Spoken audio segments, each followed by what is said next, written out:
Hey, what's up, guys? Mike here, and I apologize. I've been a little under the weather for the last couple of weeks. You may can hear a little bit of my voice. And anyways, I wanted to let you know there's going to be no episode of Retro Buyer's Guide this week, but I've got something that I think you'll enjoy just as much. So a few days ago, my friend Cody asked me to put together a history of gaming video since he didn't grow up playing video games like I did. Cody, or Code, as it's actually spelled, he was raised in a pretty strict household, and his parents didn't allow him to play video games. I often take for granted all the games that I got to play growing up. But anyway, a few days before that, Anthony from the official Neo Geo forum on Atari Age reached out to me and asked me to make a video discussing my favorite Neo Geo gaming memories. So I decided to combine the two requests into a new video series I'm calling Mike's Gaming Memories. This series won't be a by-the-numbers look at each year in gaming history. There are hundreds of those kinds of videos on YouTube. Instead, this is going to be something more personal, where I talk about my individual history with gaming. There will be some history to it, but it will be filtered through my memories, if you will. Before I get into it, I want to give a quick shout-out and special thanks to my friend Cody and Anthony over at the official Neo Geo forum at Atari Age. If you have any interest in Neo Geo systems or games, I highly recommend checking it out.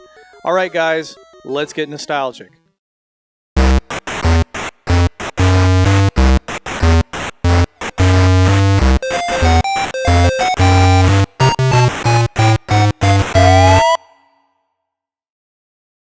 If this is your first time seeing me or this channel, let me introduce myself. Hi, I'm Mike, and I love video games. I've been collecting for several years, and my collection has grown bigger and bigger as I've continued on a quest to recapture some of my fondest memories from my childhood by seeking out old games and consoles. But let me start at the beginning. Way back in 1982, Atari had just rebranded its highly successful Atari video computer system to the Atari 2600. I was blissfully unaware of this fact, because I was just a dumb baby and my hand-eye coordination was shit back then anyway. But when I turned 4, I got a chance to work on my pro gaming skills because my dad brought home one of these. Naturally, I played it non-stop. It was my first video game console, and it set me on the path to becoming the man-child that I am today. Luckily, I didn't turn out like this guy. Way down deep inside of every man, there's a little boy, an Atari fan, and without any doubt, the boy will come out when he plays the games on Atari. Have you played Atari today? Give a man an Atari game and he'll turn into a little boy. But don't worry, he'll be grown up enough to share it. I have a lot of great memories of playing the Atari 2600. A lot of them are just of me and my dad sitting on the carpeted floor of the apartment where we lived and playing Space Invaders or Pac-Man. The thing about the Atari 2600 is the graphics weren't super great. The games were very simple, and you had to use your imagination to make sense of what was going on the screen. This is especially hilarious when you think about the box art the games came packaged in. Something like this was actually this when you plugged it in and turned on your Atari. Despite the primitive nature, I put so many hours into playing classics like Defender, Atlantis,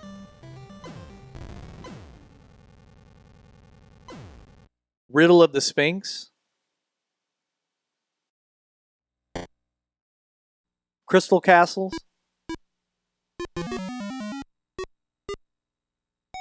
and Pac-Man. Ugh. Never mind about Pac-Man. That was a terrible version of that game in retrospect. Around 1984 or so, I remember going to my dad's high school friend's house. He had a son who owned an Intellivision. That console was originally released in 1980, and it was clearly superior to the Atari 2600. It had better graphics and weird controllers that looked like a telephone. I was super jealous. We spent the afternoon playing a bunch of his games, including Bump and Jump,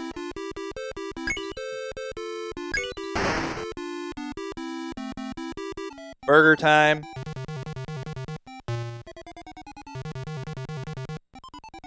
Demon Attack, Dig Dug,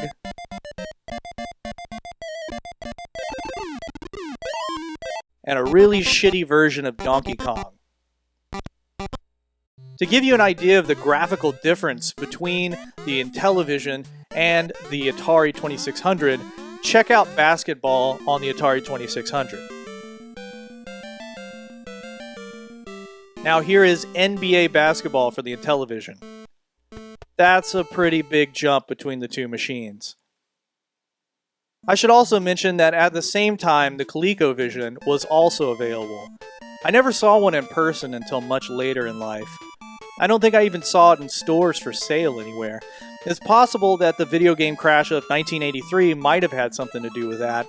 Basically, there were so many crappy games flooding the market that consumers just stopped buying games altogether. Well, for a while anyway. The ColecoVision and its computer add-on Adom weren't able to weather the storm as well as some of the other gaming companies. Still, there are some amazing games available for both systems, including Hero,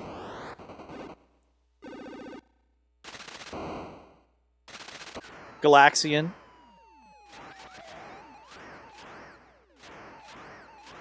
Miner 2049er, Montezuma's Revenge,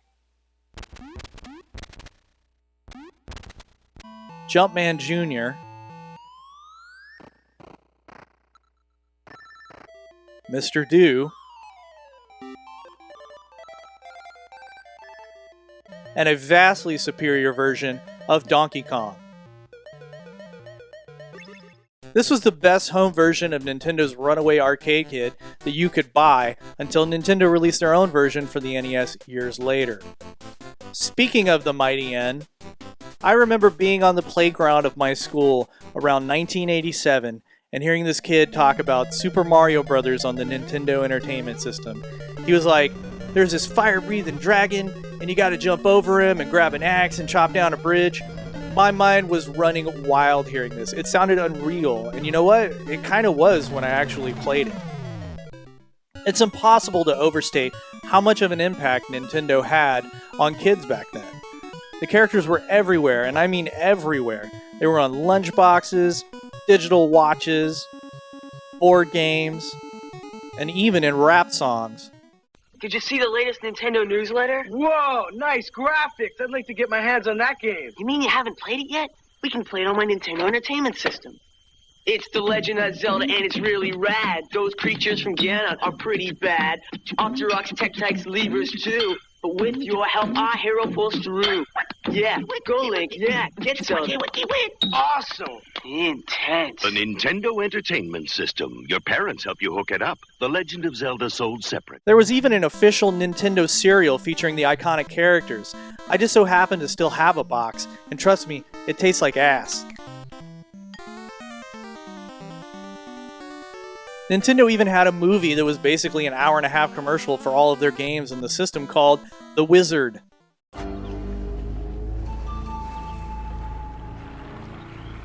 So, you the wizard? No, he is. This guy? I don't get it. Is he like a poster child for someone? For your information, butthead, he's headed for the video championships in Los Angeles.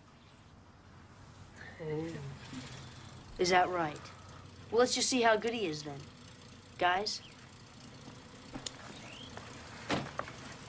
Pick any game you want. I'm good at all of them. I have 97 of them. You know all 97 of them?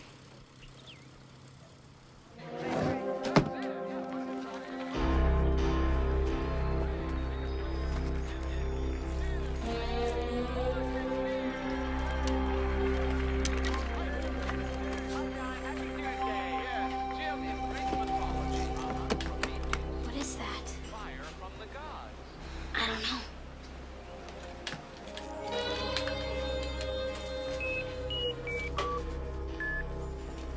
Power glove.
I love the Power Glove.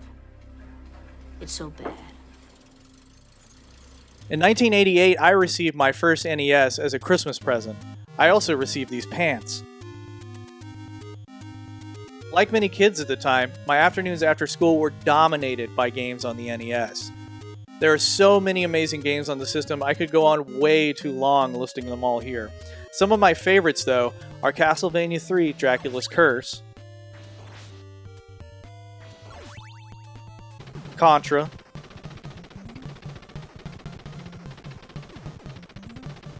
and Double Dragon.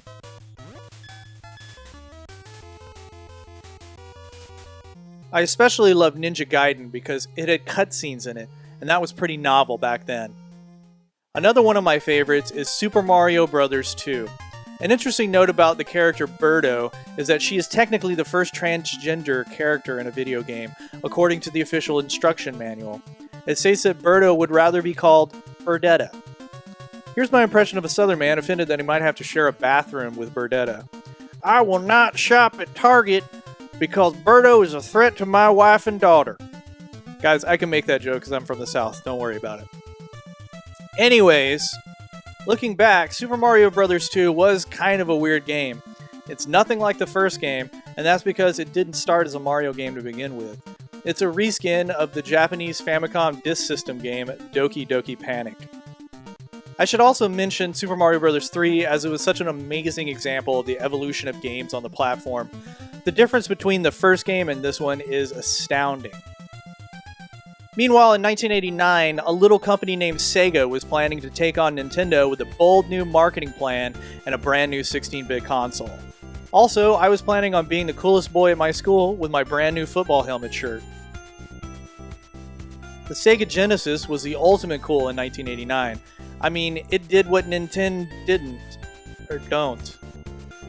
While the NES was for little kids, the Genesis was for cooler, older boys, like me. I remember my friend Jerry had a Sega Genesis, and I would go to his house and play it after school. He had all the best games like Sonic the Hedgehog,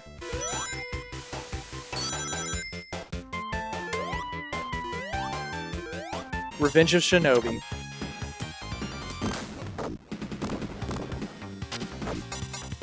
Outrun,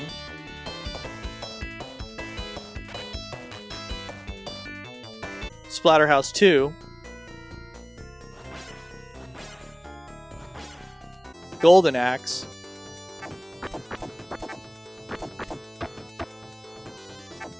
and Streets of Rage 2. The soundtrack to Streets of Rage 2 is so good. A lot of people complain about the sound of the Genesis, but I personally love it. Around 1992, I got my own Sega Genesis, and a little later after that, I got a Sega CD. I was the coolest kid in the world, according to me. Hey! You still don't have a Sega CD? Huh? What are you waiting for, Nintendo to make one? You have seen the games, right? Wrong answer, man. Show 'em!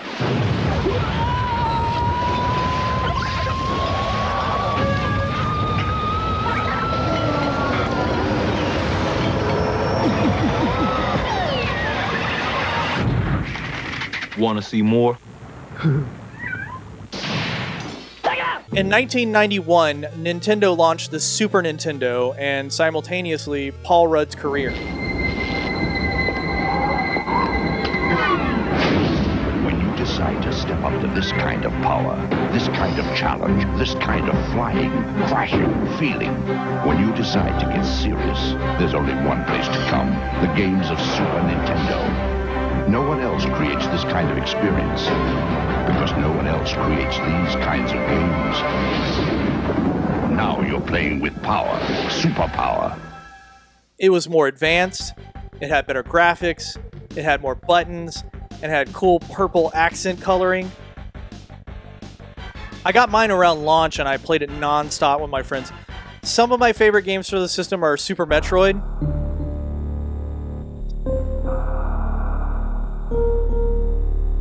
Super Mario World,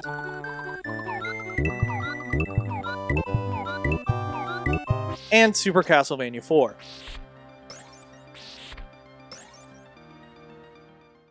Although I didn't play it until much, much later, Earthbound is one of my absolute favorite games for the SNES, and maybe even of all time. Around 1993, I would always go to my grandmother's house after school because my dad would be at work. Occasionally, she would take me to a now-defunct drugstore called K&B to pick up her medications. As weird as it sounds, they had arcade machines in the entrance, and she would just give me a handful of quarters and tell me to get lost while she waited for her prescriptions to be filled. And she shopped, I guess. One of those arcade machines was a Neo Geo MVS cabinet with multiple games built in that they would rotate in and out. My mind was blown away by the graphics. In 1993, this was cutting-edge stuff. Of course, you could have also owned a home version of the Neo Geo arcade cabinet with the Neo Geo AES, if you were balling out of control, that is. It cost a whopping $649.99 when it launched, which is now the equivalent of more than $1,000 if you adjust for inflation. The games also cost hundreds of dollars because they were basically the arcade board shoved into a cartridge. But I wasn't rich, so I just played them at the arcade. Some of the ones I remember playing are Magician Lord,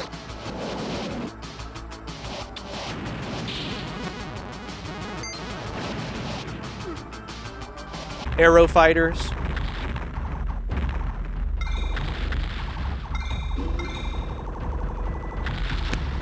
and Metal Slug 2.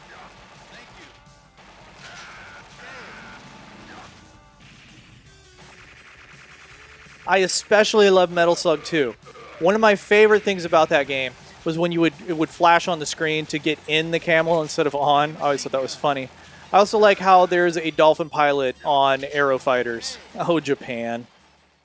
Well, that's it for this first video in my new series, Mike's Gaming Memories. I hope you enjoyed it, and I look forward to making more. If this is your first time seeing this channel, please like and subscribe to keep up with future videos. As always, I appreciate you guys watching, and I look forward to making more videos for you in the future. Take care, and until then, happy collecting.